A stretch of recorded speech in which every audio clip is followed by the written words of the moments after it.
నమస్తే. Welcome to Suman TV.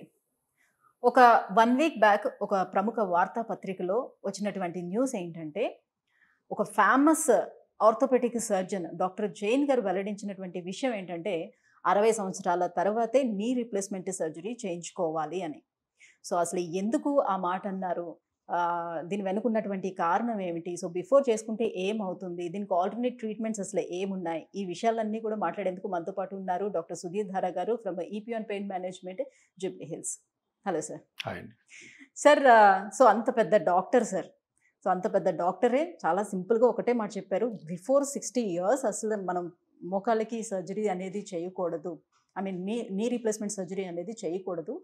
So 60 years తర్వాతే మనం ఆ అరుగుదలను బట్టి సర్జరీ చేయాలి అని అన్నారు. సో బిఫోర్ చేస్తే అసలు ఏమవుతుంది? ఎందుకు అనౌన్స్‌మెంట్ యెస్. అనేది ఇది ఇచ్చారు? ఇది ఇప్పుడు ఆయన doctor Prateesh Jain famous surgeon. ఆయన కొత్తగా అనేది కాదు. హ్మ్. ఇది చాలా సంవత్సరాల నుంచి ఉన్న ఒక రూల్ ఇది. 60 హుహు. ఇయర్స్ లోపు మోకాళ్ళ మీద సర్జరీస్ చేయకూడదు. ఎందుకు చేయకూడదు? ఫస్ట్ ఆఫ్ ఆల్ మోకాలు సర్జరీ చెయ్యాలి అంటే ప్రతి ఆర్థోపెడిక్ బుక్‌లో ఒకటే ఒకటి మెన్షన్ చేసి ఉంటది. ఎప్పుడైతే ఒక మనిషి మోకాలు నొప్పితో బాధపడుతున్నాడో కొన్ని నెలలు, కొన్ని సంవత్సరాల నుంచి తప్పకుండా నీ సర్జరీకి వెళ్ళే ముందు చాలా ఉన్నాయి. చాలా మెథడ్స్ ఉన్నాయి. ఆ మెథడ్స్ అన్నీ వాడి అవి ఫెయిల్ అయిన తర్వాతే సర్జరీ చేసుకోవాలి. ఎక్కడన్నా మీరు ఏ బుక్‌లో అన్నా చూడండి, ఏ రీసెర్చ్‌లో అన్నా చూడండి. టక్‌మని ఎవరికీ కూడా మోకాలు ఆపరేషన్ చేయాలి. ఎందుకంటే పేషెంట్‌కి ఆ ఆప్షన్స్ అన్నీ చాయిస్‌గా ఇవ్వాలి. అది ఇవ్వకుండా చేస్తే తప్పు. అది ఇప్పుడు ఈయన ఎందుకు అన్నాడు? ఎందుకు ఈయన డాక్టర్ ప్రతీష్ జైన్ ఈరోజు కొన్ని రోజుల క్రితం, వారం క్రితం ఎందుకు అన్నాడంటే, ఒక కాన్ఫరెన్స్‌లో ఆయన చెప్పిన మాట ఏంటంటే, 60 సంవత్సరాల లోపు వాళ్ళకి ఆపరేషన్ చేయకూడదు. 60 సంవత్సరాల తర్వాతే. ఇది ఎవరు చెప్పారు? ఆయుష్మాన్ భారత్ అని ఒక హెల్త్ స్కీమ్ అన్నమాట. అది పెద్ద స్కీమ్ నరేంద్ర మోడీ గారు స్టార్ట్ చేసింది. అవును. హ్మ్. దాంట్లో 60 ఇయర్స్ లోపు నీ మీద సర్జరీస్ చేయకూడదు. ఆ స్కీములు లేవు. అంటే అది ఎవరు చెప్పింది? గవర్నమెంట్ క్యాబినెట్ చెప్పింది. మినిస్ట్రీ చెప్పింది. హెల్త్ మినిస్ట్రీ చెప్పింది చెయ్యొద్దు అని. సో దాన్ని ఆయన చెప్పడం జరిగిందన్నమాట. ఇది ఎప్పటి నుంచో ఉంది. 60 ఇయర్స్ లోపు చేయకూడదు. మిగతావి ట్రై చేసి ఒకవేళ కాని పక్షంలో యాంపుల్ అమౌంట్ ఆఫ్ ఛాన్స్ ఇచ్చి వేరే ట్రీట్మెంట్స్ ద్వారా అంటే నాన్ సర్జికల్ ట్రీట్మెంట్స్ చేయమని. సో ఆయుష్మాన్ భారతిలో చెప్పిన తర్వాత అదొక బైబిల్ లాగా అనమాట. అంటే ఆయుష్మాన్ భారతిలో లేదు అంటే జనరల్గా అది చేయకూడదు అని అర్థం. అది ఆయన చెప్పింది. సరే, ఇప్పుడు ఎందుకు చేయకూడదు? నెక్స్ట్ పాయింట్ హ్మ్. మీరు అడిగింది అది. అదే. 60 ఇయర్స్ ముందు ఎందుకు చేయకూడదు సర్జరీ? ఇప్పుడు సర్జరీ అంటే అందరు చాలా మంచి సర్జన్స్ ఉన్నారు. మంచి సర్జరీ అది చాలా బాగుంటుంది. కానీ ఫెయిల్యూర్స్ కూడా ఉంటాయి కదా. Of course. పొరపాటున ఫెయిల్యూర్ అయింది అనుకోండి, మీరు 50 ఏళ్ళ వాళ్ళకి ఎవరికైనా ఆపరేషన్ చేశారు, మంచి ఉద్దేశంతోనే చేశారు, పేషెంట్ కూడా కావాలి అన్ని సమ్మతి, కానీ ఒకవేళ ఫెయిల్ అయింది అనుకో, తర్వాత 50 ఇయర్స్ అంటే ఇంకో 20 ఇయర్స్ ఆయన వర్క్ చేసుకోవాలి, ఉద్యోగం చేసుకోవాలి. కాంప్లికేట్ అయిన నీ జాయింట్ సర్జరీ తర్వాత మనిషి నార్మల్గా ఉండలేడు. అంతే కదా. ఆ ఇన్ఫెక్షన్స్ లోపల అవన్నీ కూడా ఏమన్నా చాలా జరగచ్చు. ఇబ్బంది సో అందుకని ఇది నేను చెప్పేది కాదు, బుక్ పెద్ద రీసెర్చర్స్ చెప్పేది ఏంటంటే చిన్న ఏజ్లో చేయకూడదు. 60 తర్వాత ఎందుకు చేయొచ్చు? 60 తర్వాత అందరు రిటైర్ అయి ఉంటారు. ఇన్ Resting position లో కేస్ ఉంటారు ఎప్పుడైనా కాబట్టి. ఫెయిల్ అయింది అనుకో, సరే ఆయనకి రిటైర్మెంట్ డబ్బులు వస్తుంటాయి, లేదంటే పిల్లలు పెద్దగా ఉంటారు. అది రీజన్. తర్వాత ఇంప్లాంట్కి ఒక ఏజ్ ఉంటుంది. Hmm. ఆ ఏజ్ ఎవరు డిటర్మిన్ చేయలేరు. సంవత్సరాలు పోవచ్చు, 15 సంవత్సరాలు ఉండొచ్చు, 20 సంవత్సరాలు ఉండొచ్చు, 7 సంవత్సరాలు, ఎవరు చెప్పలేరు. గ్యారంటీ ఎవరు ఇవ్వలేరు. ఒకవేళ ఫెయిల్ అయింది అనుకో, అదే 50 ఇయర్స్లో చేసిన వానికి 55కే ఫెయిల్ అయింది అనుకో, నెక్స్ట్ ఏంటి? నెక్స్ట్ ఆప్షన్ ఉండదు. ఇప్పుడు మోకాల మీద ఆపరేషన్ అంటే డెడ్ ఎండ్. అది వెనక్కి తిరిగి చూడలేం మనం. ఒకసారి బాగుందా, ఎన్ని సంవత్సరాలు బాగుంటాయి అన్ని సంవత్సరాలు బాగుంటారు. తర్వాత సంగతి ఏంటి? 60 ఇయర్స్ తర్వాత ఒక 10 ఇయర్స్ తర్వాత ఫెయిల్ అయింది అనుకోండి, పర్వాలేదు, 70 కదా, గెట్ అని అయిపోతుంది. అందుకని వాళ్ళు చెప్పిన రీజన్ అదే అనమాట. 60 ఇయర్స్ తర్వాత అయితే ఎందుకు ఆపరేషన్కి వెళ్ళే ఛాన్స్ ఉంది, 60 ఇయర్స్ లోపల అసలు ఛాన్సే లేదు. ఇంకొకటి ముఖ్యమైన విషయం గమనించాల్సింది ఏంటంటే, ఇప్పుడు ఈ రీజనరేటివ్ థెరపీ, ఈ పిఆర్పి ప్లాస్మా థెరపీ వచ్చిన తర్వాత ఈ 60 ఇయర్స్ కంటే ముందు ఆపరేషన్ చేయకూడదన్న నినాదానికి గట్టి పట్టు వచ్చింది. అంతే కదా. సరే సార్, మీరు 60 ఇయర్స్ ముందు ఆపరేషన్ వద్దంటారు, మరి నా నొప్పి ఎట్లా తగ్గాలంటే ఇగో ప్లాస్మా థెరపీ, పిఆర్పి. మరి కొంతమంది ఇప్పుడు పిఆర్పి చేయించుకున్నా కూడా అది ఎక్కువ కాలం ఏమీ సర్వైవ్ అవ్వటానికి వీలు ఉండదు. సో పిఆర్పి అనేది ఎప్పుడో వచ్చింది, అది జస్ట్ కొద్ది రోజులు ఆ పెయిన్ తగ్గించడానికి, లేకపోతే కొద్ది రోజులు సర్వైవ్ అవ్వడానికి చాలా తక్కువలో ఒకప్పుడు చేసేవారు. ఇప్పుడు పీఆర్పీ థెరపీ చాలా ఎక్కువ ప్రైస్ తీసుకొని చాలా ప్రతి ఒక్కరు కూడా క్లినిక్ స్టార్ట్ చేసేస్తున్నారు. ఇలాంటి విమర్శలు వస్తున్నాయి. దీనికి ఏమంటారు మీరు? ఇలాంటి విమర్శలు ఎక్కువ మంది రాలే, ఒకరో ఇద్దరో. మీరు చూడండి కావాల్సి టీవీల్లోనూ సోషల్ మీడియాలో ఒకరో ఇద్దరే. ఎందుకంటే వాళ్ళకి అభద్రతా భావం, వాళ్ళు తట్టుకోలేనితనము, ఏమైపోతుందో మన ప్రాక్టీస్ అన్న భయం. ఒకరో ఇద్దరు కాదు, మొత్తం కాదు, 1 or 2 మెంబర్స్. సో కానీ ఒక విషయం ఏంటంటే ఆ ఒకరో ఇద్దరో ఎప్పుడు ఈ ట్రీట్మెంట్ చేయలే. ఈ ప్లాస్మా థెరపీ ఇవన్నీ కూడా పీఆర్పీ అన్నది స్టార్ట్ చేసింది ఆర్థోపెడిక్ సర్జన్స్. మరి ఆ ఇద్దరు ఎవరైతే మాట్లాడుతున్నారో, ఆ ముగ్గురు ఆ నలుగురు ఎవరైతే మాట్లాడుతున్నారో వాళ్ళు ఎప్పుడు చేయలే. ఒకవేళ నేననేది ఒకటే, ఒక చిన్న ఛాలెంజ్ ఏంటంటే మీరు చేయండి. మీరు ఒక 100 కేసులు చేయండి, రియల్గా హార్ట్ఫుల్గా చేయండి. చేసి రిజల్ట్ బాగాలేదనుకో అప్పుడు మీరు చెప్పండి. మీరు ఎప్పుడూ చేయకుండా మీరు ఎలా కామెంట్ చేస్తారు? అది నా క్వశ్చన్. మీరు చెయ్యి, రిజల్ట్ రియల్గానే 100 మందిలో ఒక్కరికి కూడా పెయిన్ రిలీఫ్ రాలేదు, అప్పుడు చెప్పు, నేను కూడా ఒప్పుకుంటా. నువ్వు చెయ్యకుండా దీని మీద విషప్రచారం మంచిది కాదు. సో పీఆర్పీ అన్నది ఎప్పుడో 40 సంవత్సరాలకే ప్రూవెన్. దానికి పర్మిషన్స్ ఉన్నాయి. ఎవరు వీళ్ళు మధ్యలో వచ్చి ఒక ఇద్దరు ముగ్గురు మాట్లాడినంత మటుకు ఈ ట్రీట్మెంట్ మీద నమ్మకము పోదు, ఈ ట్రీట్మెంట్ని ప్రజలు కూడా వదలరు. సో అటు వాళ్ళు, నా సిన్సియర్ రిక్వెస్ట్ ఏంటంటే అటువంటి ప్రయత్నాలు వాళ్ళు మానుకుంటే వాళ్ళకి మర్యాద ఉంటుంది. అంటే ఇప్పుడు సర్జరీ చేసిన వాళ్ళలోని ఫెయిల్యూర్ అనేది ఖచ్చితంగా మనం చూడొచ్చు అని చెప్తున్నాము. సో ఇంత పర్సెంటేజ్ వరకు ఫెయిల్యూర్ అయితే ఉండొచ్చు అని. వెరాజ్ పీఆర్పీకి వచ్చేటప్పుడు దీంట్లో ఫెయిల్యూర్ అనేది ఏమి ఉండదా? ఫెయిల్యూర్ ఉంటుంది. ఎందుకు? ఏ ట్రీట్మెంట్లోనే ఫెయిల్యూర్ ఉంటుంది. 100% ఏదన్నా డాక్టర్ 100% నీ నొప్పి నేను తగ్గించేసి జీవితాంతం నేను నొప్పి లేకుండా చెప్పానంటే ఆ డాక్టర్ అబద్ధం ఆడుతున్నాడు. తప్పకుండా ప్రతి ట్రీట్మెంట్ ఫెయిల్యూర్ ఉంటుంది. కానీ పీఆర్పీలో లేనిదేంటి తెలుసా? కాంప్లికేషన్స్. సర్జరీలో కాంప్లికేషన్ ఛాన్స్ ఉంది. అందరిలో వస్తుందని కాదు. పీఆర్పీలో 99.9% కాంప్లికేషన్ ఉంది. మహా అంటే నొప్పి తగ్గకపోవచ్చు అంతే. అది ఆపరేషన్లో కూడా ఉంది. కానీ ఆపరేషన్లో కాంప్లికేషన్ రేట్ ఉంది, సైడ్ ఎఫెక్ట్ రేట్ ఉంది. అదే కానీ మనకి పొరపాటు మనకు వచ్చింది అనుకో, ఎప్పుడు కూడాను 2 మార్గాలు ఉన్నాయి. ఆపరేషన్ ఉంది, ఆపరేషన్ లేని మార్గం. ప్రతి ఆర్థోపెడిక్ రీసెర్చర్స్ చెప్పేది ఏంటి అంటే ఫస్ట్ నాన్ సర్జికల్ ట్రై చేయండి. తగ్గనప్పుడు వెళ్ళండి, మేమే పంపిస్తాము. ఇప్పుడు నా దగ్గరికి వస్తారు బాగా అడ్వాన్స్డ్ మోకాలు అరిగిపోయిన వాళ్ళు వస్తారు, నేను ఫస్ట్ సర్జరీ చెప్తాను. వాళ్ళు ఏమంటారు తెలుసా? సార్ సర్జరీ గురించి మాకు తెలుసు సార్, మీరు మాకు నొప్పి తగ్గించగలరా లేదా? ఒకటే మాట అంటారు. సరే, అంత అరుగుదల స్టేజ్లో వచ్చిన వాళ్ళకు కూడా ఇప్పుడు 60 ఏళ్ల లోపలే ఉన్నారు అనుకుందాం. ఫర్ సపోజ్ ఒక 50 అబోవ్ ఉన్నారు అనుకుందాం. సో ఇప్పుడు మీరు సర్జరీకి వాళ్ళని సజెస్ట్ చేశారని అనుకోండి, ఏంటి వాళ్ళ పరిస్థితి? మరి వాళ్ళ ఇష్టం.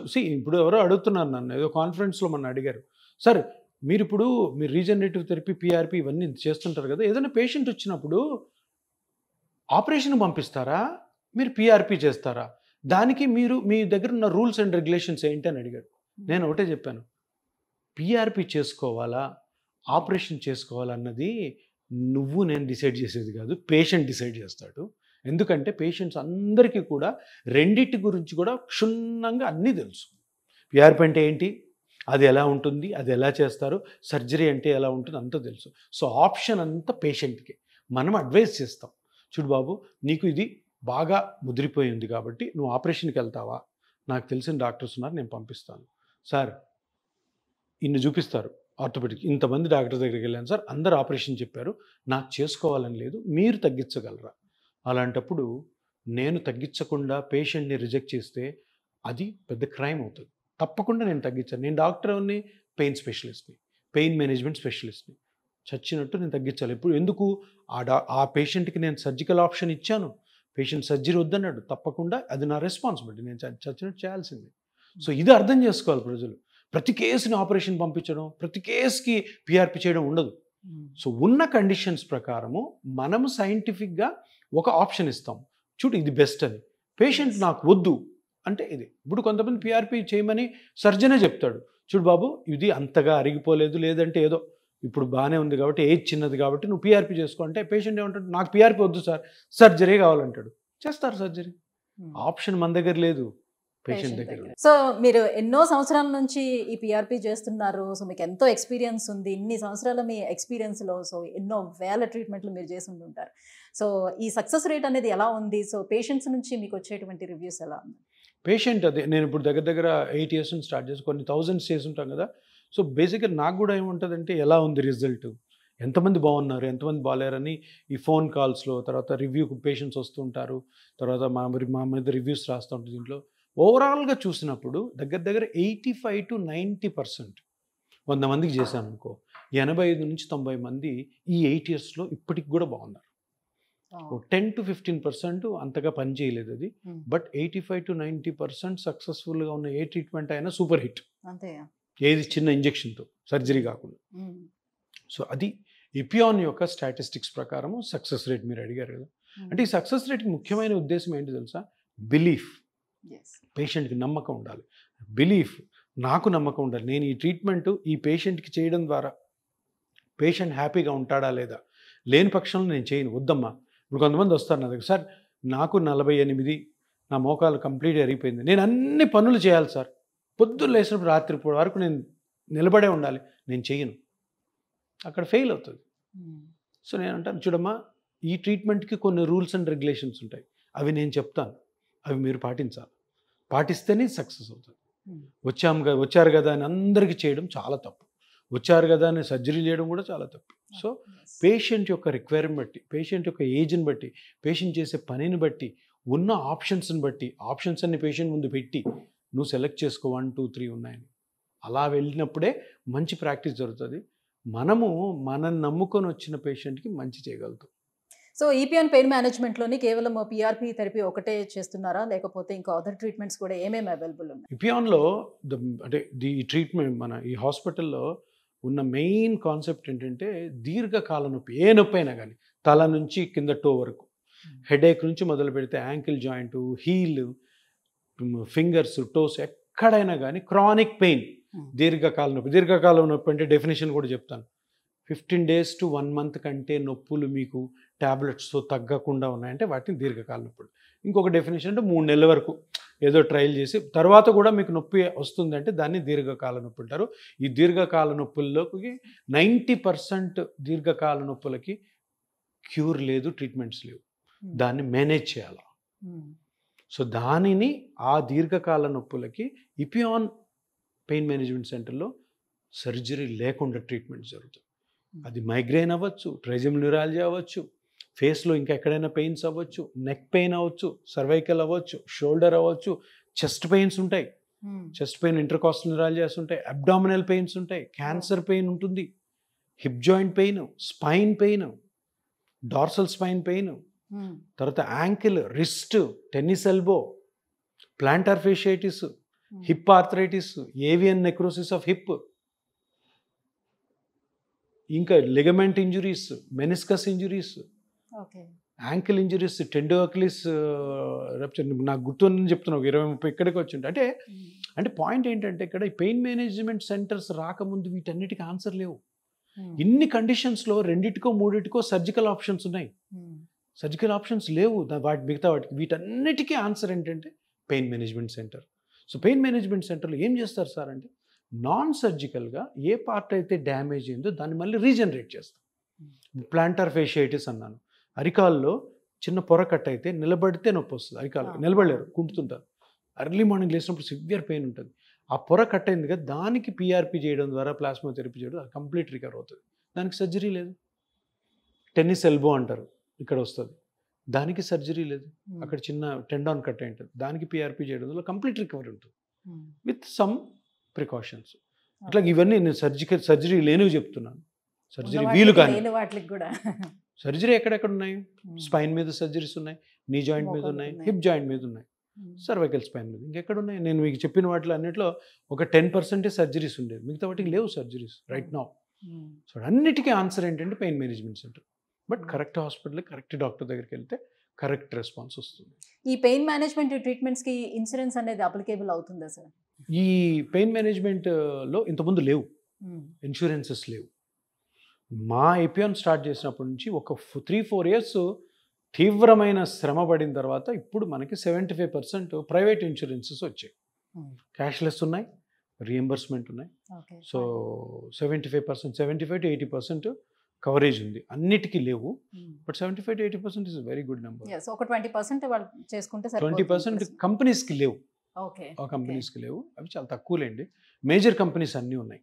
ఓ దట్స్ ఫైన్. అది వచ్చింది ఇప్పుడు. ఎందుకంటే ఆ కంపెనీ వాళ్ళు కూడాను వాళ్ళకి ఎక్స్‌ప్లెయిన్ చేసినప్పుడు ఇంత మంచి ట్రీట్మెంట్ ఉంటే సర్జరీ ఎంతమంది లేకుండా వస్తున్నారు, ఎంతమంది ట్రీట్మెంట్ వాళ్ళందరికీ వాళ్ళేం చెప్తారు ఇప్పుడు ఒక ఒక నీకు స్కీమ్ ఒక ఇన్సూరెన్స్ కంపెనీ మీకు అటాచ్ చేయాలంటే సార్ మాకు పెయిన్ మేనేజ్మెంట్ కూడా ఉంది కాబట్టి తీసుకోండి సార్ అంటే మీకు కూడా ఇంట్రెస్ట్ వస్తుంది. అరే పెయిన్ మేనేజ్మెంట్ ఉంది కదా అని పాలసీ తీసుకుంటారు.